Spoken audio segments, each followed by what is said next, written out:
everyone, Alex of Dig Primal here. Today this is a part 2 series of how to maximize nutrient intake and minimize waste. Now this is a really important subject, I think, because a lot of times people struggle with how to buy ingredients that are really nutrient dense and really nutrient diverse, and to make sure that they know how to properly store the ingredients, they know what to do with them once they get them, and really how to build good habits in terms of diversifying your diet. So the first part is what we're going to talk about today. We're going to talk about fruit and veggie storage. We're also going to talk about the storage of spices, and then knowing how to stratify and when to eat what you buy. So those are the things we're going to talk about today. And then in the next video, in part 3 of this 3-part video series, we'll also address how to shop, strategies for shopping so that you know what to get, help with planning ahead, how to know what to do and have a plan so that you're not wasting food, and then also how to build good habits around diversifying your diet. So look out for that. So today we're going to go through some strategies for talking about fruit and vegetable storage. And these are really important because a lot of times we end up throwing a lot of food away because we don't get to it in time and because we haven't properly stored it. This used to happen to me all the time, and it's made a huge difference to have these strategies in terms of food preservation. So for veggies, things that come with leafy ends, so these are things like beets and carrots, when they still have the grains attached, it's a really good sign. That means they're going to last a lot longer. But a lot of times it's a little bit unruly to have all of the leafy ends.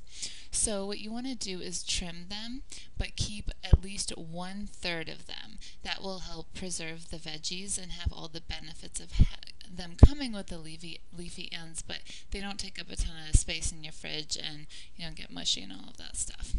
Alright, so you'll also want to have a good plan for things that you wash ahead of time and things that you don't. So certain foods are actually better to wash early. So things like this include leafy greens, tubers, things in a shell. So we're talking about peas and green beans if you do choose to include them in your diet. I know it's kind of a diverse topic in the paleo world, so that's up to you, and that'll be a future post where I talk about why I choose to include them in the setting of a paleo diet. But either way, you can wash those. And then things that are hard fruits and veggies, these are things that also come with a cover, like avocado, citrus, and apples. All these things actually benefit from washing because you're removing some of the bacteria that can start to break down the components of these foods, and you'll be minimizing the chance that that the bacteria will get to it before you do.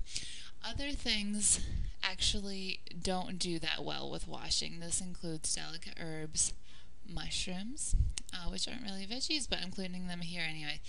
Things like broccoli, cauliflower, and Brussels sprouts, and berries. This is because these things are a little bit more delicate, and starting to wash them can sometimes speed up the process. Now, if you're going to wash ahead of time, and a lot of people do because it makes your life easier. I know for me, if I have everything washed, excuse me, and if all I need to do is grab the bag, take a handful, plop it on my plate, and I'm done, there's so much greater chance that I'm going to actually get to eating them. So washing things ahead of time, even if it's not the ideal things to wash, is still okay. But what you'll want to do is wash it, dry it very well with a towel. I use a towel, and then I wrap it in paper towels to wick off the moisture and absorb it, and it cuts down on the breakdown that the water can happen. So a lot of times things like kale, and you want to wash those, even though those fall under the leafy greens that you want to wash ahead of time, or berries. What I'll do is I'll have the box of berries. I'll take out the things and wash them in a colander. Oop. So I'll wash the berries in the colander, then I'll line the bottom of the container with a paper towel. And then I'll put the berries back into there. And a lot of times it will, when I go to eat them, the berries are still preserved, but the paper towel has absorbed all the moisture. A lot of times I'll also add another paper towel on top so that there's kind of a paper towel berry and then paper towel sandwich. I do the same thing with kale. I just wash it and then I wrap the paper towel around it. Okay, so this is a common thing that most people have heard for the most part, that veggies, fruits, and herbs lose their nutrients faster when they're cut into it. Basically, the plant, it's a preservation technique because the plant says, it's as if someone's eating it, right? So the plant says, well, if you're gonna if you're gonna cut me and you're gonna damage me, then I'd rather nobody get the nutrients. So they start breaking down the nutrients on their own. That's a very simplified way of looking at it, but it kind of gets to the heart of what I'm talking about. So this can be a really big problem because, like I said, things like washing and cutting can make your life so much easier. So I have a couple techniques that I like to use to make sure that I can do this as quickly as possible, and it cuts down on the number of times in the week that I have to do this. So I actually use a food processor or a mandolin. I will put links to this in the post.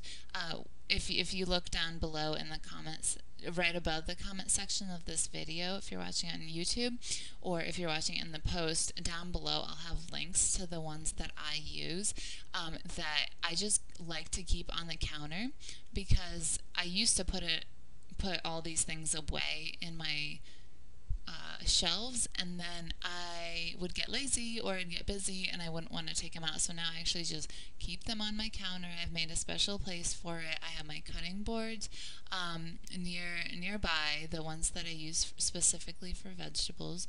I keep them separate from the ones I have for fish and meat and all of those. But I have everything in one place, and then when it's time to get together a salad or something like that, it just makes it so much easier. So you can actually do it more times per week. Now you can still do a big cooking day and then have it for the rest of the week, but there's a couple things you'll want to do besides, making it more frequent. If you're going to do it for the entire week, I highly recommend making it a point to go organic and eat local. And this is because food that has been grown organically, especially when it's local and from small farms, is going to have higher nutrients to begin with. Because the soil hasn't been depleted and they just have taken care to preserve it.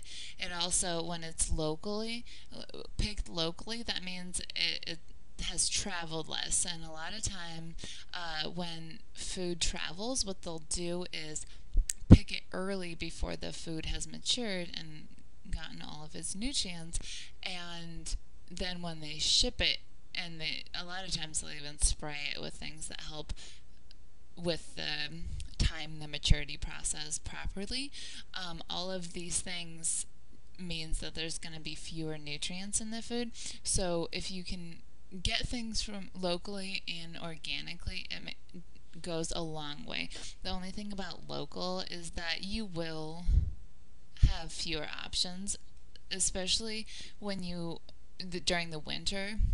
A lot of times during the winter, I do end up eating a lot of squash, pumpkins, sweet potato, tubers, things that can be stored. It's not always so I kind of intersperse, sometimes when I get sick of eating things that are more winter friendly during the winter, or locally grown during the winter, I will supplement with organic produce from the store, even if it has been shipped. But by doing this, the more I can do it, the more I can save the nutrients in the food, which is great, or the more nutrients there are for me to eat. All right, so let's move on. So some fruits and some even some veggies, like bananas, they're the most well-known one, give off this compound called ethylene gas, which speeds up ripening. So this can actually be used to your advantage, or you can avoid it in order to keep things fresh. Now, bananas aren't the only things that give off ethylene gas. There's also things like apples, apricots, avocados, cantaloupe and melons, kiwis, mangoes, tomatoes, nectarines, papayas, and pears. And all these things you just want to consider when you're storing things. So when I store fruit, it looks so pretty and tempting to put everything in one basket, but I actually a lot of times will separate the fruit. So I'll keep the bananas on my counter. I'll keep the apples and oranges and things in in a basket. I'll scooch things farther apart from each other, and it makes them last a little bit longer. Now, when I want something ripened faster, what I do, and this is things like avocado, even though it's a ethylene gas producer, and so are mangoes. A lot of times, these are the things that you get at the store that take a while on your shelf to ripen, and sometimes you just want to use the avocado or eat the mango sooner than that. So what I do is I take a brown paper bag, and I will put the avocado and the mangoes and the something like bananas. Bananas do this probably the easiest. I will put all of them together in the brown paper bag, roll up the end, and just store it for a couple of days. And then when I take everything out, all of the avocados and mangoes have ripened a lot faster than they normally would have. So this isn't necessarily a bad thing. I think a lot of times people say, well, avoid it. You don't really have to avoid it. You just have to kind of have an idea of what you're doing, and it can be really advantageous. Okay, things like broccoli, cabbage, cauliflower, Brussels sprouts can actually be wrapped in foil to preserve a little bit longer. I'm actually not totally sure why that is, but I have noticed a big difference. If you've bought broccoli and especially cauliflower, these two things, you know that sometimes they start getting a little discolored, and wrapping it in foil has helped instead of leaving it in the plastic bag. Okay. The other thing you can do is that you can freeze things, especially hardy greens, kale, your collards, things that are quite hardy. And you can also freeze delicate berries. I like to do this with blueberries, strawberries, blackberries, especially when I get them, organic and local. During the summer, I'll freeze a whole bunch and put them in the freezer. This is especially good to do with kale and collard because I think a lot of times we go to the store and we have every intention of making salads or sautéing them and stuff, and we just don't get to it in time. And so a lot of times when I notice, oh, this has been here it's getting towards the end of the week and I haven't done it, and it doesn't look like I'm going to get to it, or I need to go to town this weekend, what I'll do is freeze them. And then if you don't have time to prepare them this way, fine, you'll just use them later. I use the berries that I've frozen for smoothies, or sometimes I'll just defrost them, put some cream over them, and just eat them like a dessert. They're super yummy. And then for the frozen hardy greens, I like to make soups and stocks and things out of them. Or sometimes you can even sauté them, and it'll unfreeze them and it'll cook them. They're good. All right. The other thing to remember is sometimes we really get down on ourselves because we notice that the veggies have gone limp and we think, oh no, we missed our window. Now, this doesn't necessarily have to be the case. Now, just because it doesn't have its maximum amount of nutrients, that doesn't mean you can't use them. So as long as they don't have any discoloration, or they don't have any funky growth on them, you can use them for stocks and soups instead, and they're still really good. And I think this is a really good way, if you've been doing all of the other steps and you've been really taking advantage of the maximum amount of nutrients, then this is just a really good thing to have as a backup because, as we all know, none of us are perfect. Sometimes things just get busy and hard, and we don't have the time or the energy to do these things. And that doesn't mean that you can't make these really delicious stocks and soups instead. Okay, the other thing that you can do is ferment vegetables, and I even do this with fruit like apples or pomegranates. I'll add them to sauerkraut or kimchi. Sauerkraut, now I have a recipe for this up on Dig Primal. I make it, the base recipe that I have is with purple cabbage, but I actually use a huge variety. I basically open my fridge and say, what do I have to use up or what do I want to preserve? I make it with sauerkraut. It's super easy. All you have to do is cut up the vegetables, and then in sections you're going to salt and smush it all around. I have instructions for this, but I'll just go through it real quick. You're smushing, you get all the water released from the vegetables, and you're going to do this in sections until all of it has been salted and crunched up with your hands to get the water to release, and then you're going to pack it down into a jar and let it ferment for up to a couple weeks. The same thing basically happens with kimchi. It's just slightly different spices, but this is an amazing way to preserve. I mean, I store things for up to 6 months, and having sauerkraut or kimchi in the fridge basically means that at any time that I'm hungry, I can go to the fridge, open it up, and I can get up to 10 different vegetables in a meal because I've mixed everything together, and it's super delicious and very nutritious. So that's a good option. All right, so now that we've outlined how to store fruits and how to store vegetables, we're going to talk about spices, because spices can be a really great way to increase nutrients because they are just plants that have all the water removed. They don't have their water, but they have all the concentrated nutrients, so they're really amazing. So here are a couple guidelines. Whole spices generally last longer than the ground up ones. Whole spices go 2 or 3 years, which is amazing. Ground up spices, once you've done this, they'll last anywhere from 9 months to 2 years.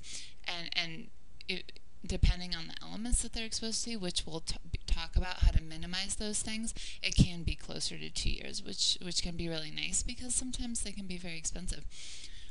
So the general rule is, as you go in longer in the shelf life, it'll have fewer nutrients. And this is how you can tell when the flavor is weaker and the spice begins to lose its color. So a lot of times after it's been sitting out on your shelf or above your oven, which these are all things that we'll address in a second, a lot of times you'll notice that instead of being green, they'll kind of start going to this gray, yellow color, and then when you use them, you'll notice things that used to be spicy, they'll be a little bit more bland, and you'll have to use more of the spice to have the same amount of taste.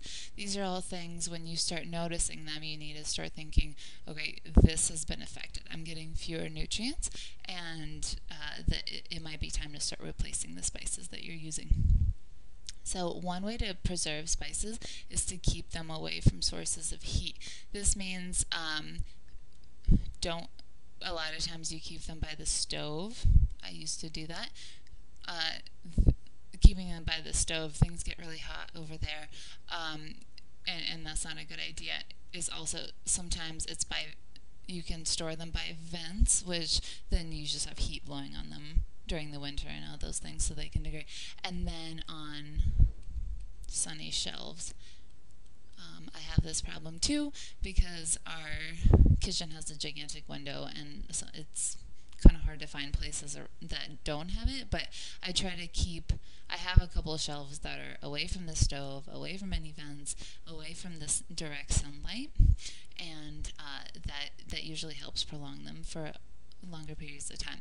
So then, if you're going to have light, which a lot of times, I know in my kitchen, I really like keeping my spices out in jars because because it looks pretty. It's almost like a decoration. I do the same thing with my teas, but a lot of times if they are still going to be exposed to a significant amount of light, now if it's just a little bit where during the day there's never going to be direct sunlight, then that's fine. But if they are, then I like to keep them in darker containers. I've gotten containers that are dark blue and brown, which actually look really cool, and I've gotten them at just things like Goodwill and other cheap shops where you can get them for $2 or something like that. But and that seal tightly, so I'm protecting them from these sources of heat and the moisture in the air and the light. Okay, the other thing, moisture can start to break down the spices. So things with this is don't use wet spoons.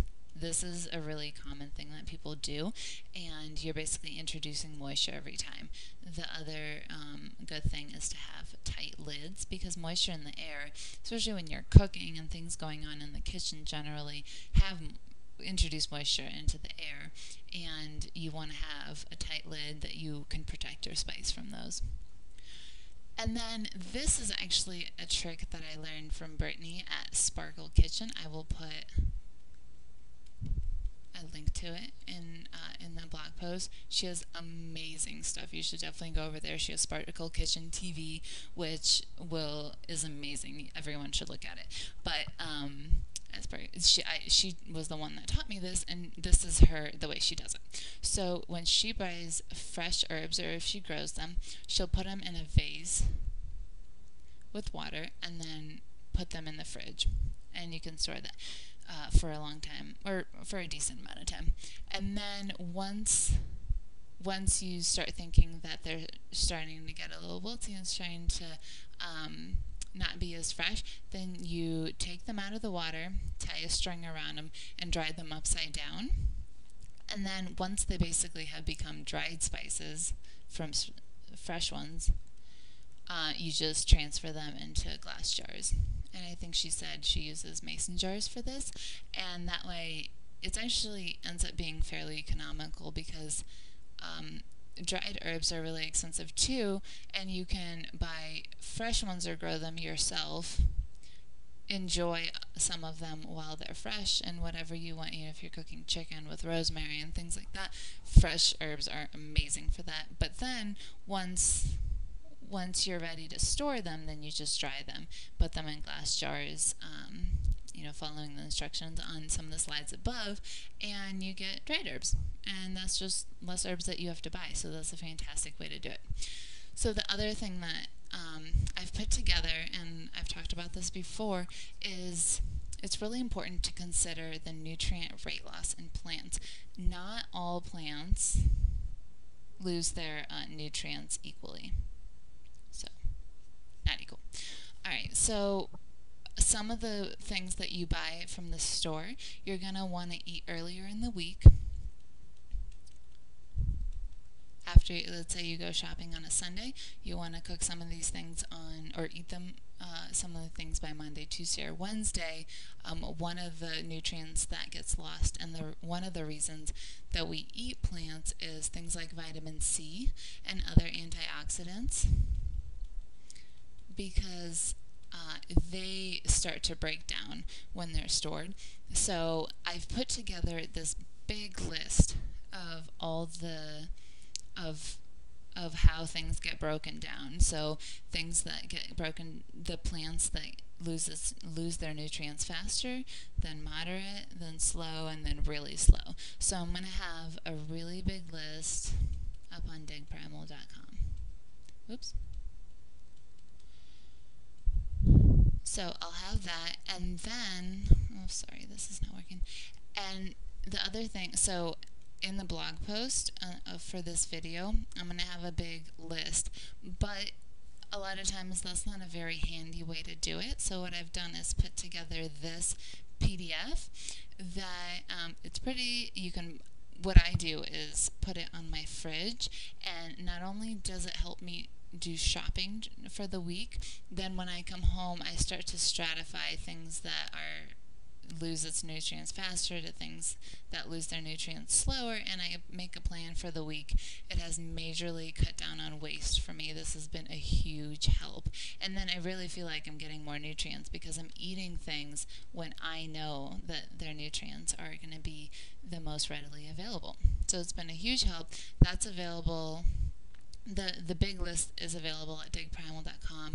If you want this PDF that you can print out and keep in your kitchen, all you have to do is go to digprimal.com. There's going to be a link in this post, and there's also a link in the when you go to the website. There's a big box here. If you click on it, it will take you to a sign up, and I will send you the PDF. So that's a good cheat sheet to have. Alright, so that's it for this week. Next week or in the next video, not next week, I think it'll be tomorrow, we'll be talking about shopping strategies, how to plan ahead, things to do that make your life easier, and how to build good habits with diversifying your diet and making sure you're getting the most amount of nutrients you can possibly get. Alright, thanks and have a great day.